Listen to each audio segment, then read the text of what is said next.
أعوذ بالله من الشيطان الرجيم وإني أعيذها بك وذريتها من الشيطان الرجيم رب أعوذ بك من همزات الشياطين. Mahan Diop, fils du vaillant Damel Lat Dior, tombé les armes à la main à Dahel, fut lui-même élevé à l'école des fils de chef. Devenu chef de canton dans le Bawol, il se montra d'une hostilité tenace envers le serviteur du prophète, paix et salut sur lui.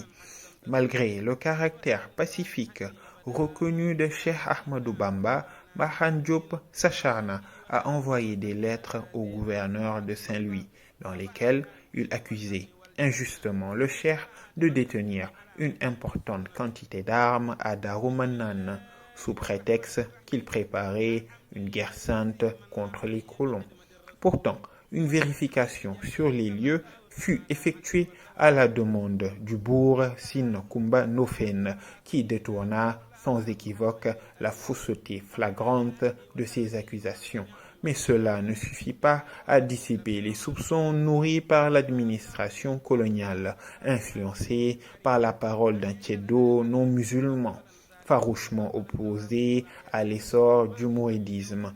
Ainsi, malgré l'évidence, les autorités coloniales décidèrent d'exiler le cheikh en Mauritanie à la demande de Cheikh Sidiya Baba, membre éminent de la tribu des Bani Deyman. En réalité, Tindouf, où fut envoyé le cheikh, n'était rien d'autre qu'un lieu d'isolement destiné aux marabouts négro-africains jugés trop influents.